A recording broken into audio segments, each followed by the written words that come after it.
You can lead a horse to water, but you can't make it drink. This old proverb applies to mainstream economists. They aren't persuaded by facts or data. But I'm not going to let the opposition off the hook either, because they also refuse to embrace reality and proudly consent to their rhetorical failure. Decades ago, conservatives embraced the fundamentals of modern psychology in their ideological combat. They methodically employ logical fallacy and emotional argument to win people's moral sensibilities over to their way of thinking.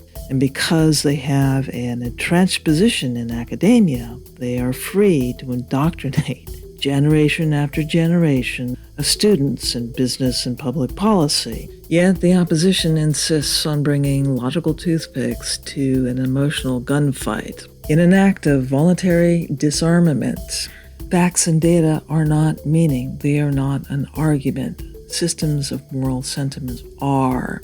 The way to disarm one set of emotional weaponry is to engage people's sentiments in another direction, so they are open to or find meaning in the facts and data being presented.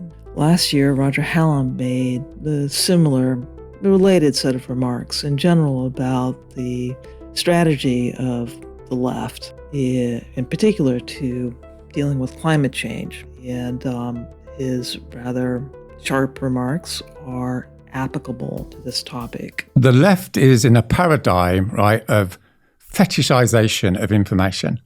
Information is not that important. I'm not throwing the baby out with the bathwater. You need to know that 2 degrees, 1,000 million people are going to be refugees. That's all you need to know. When I've done over 100 public talks, I don't need to talk about the climate that much. What I need to talk about is the notion of the violation of fundamental values. If I talk to the liberal elite, or if I talk to the left elite, like you sort of thing, no disrespect. Please. This is part of society which has what I would call an enlightenment fetish, right?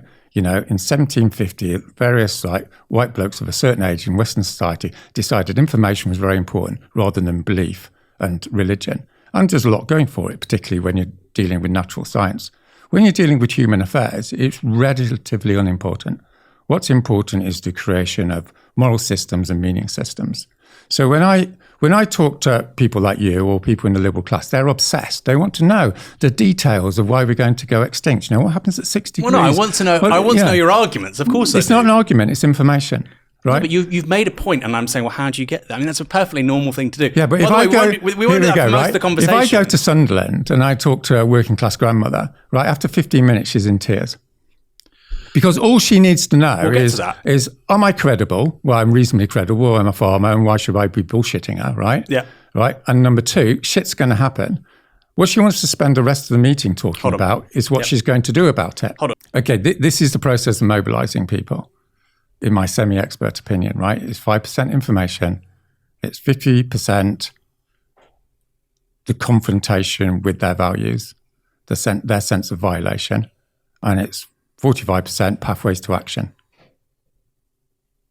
Information about what to do next week. Where you're going to go on this demonstration, when you're going to be trained, right? Now, if you talk to an advertising person, they'd immediately recognize that.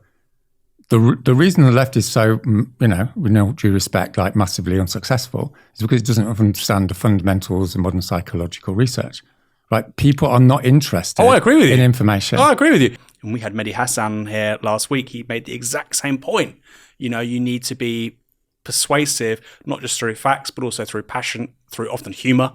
So it's often highly, quote unquote, non-rational things which matter in persuasion. So to the point of confronting people's fundamental values in order to disarm conservative talking points, I want to use Milton Friedman as an example, because he is the poster boy of outrageous statements.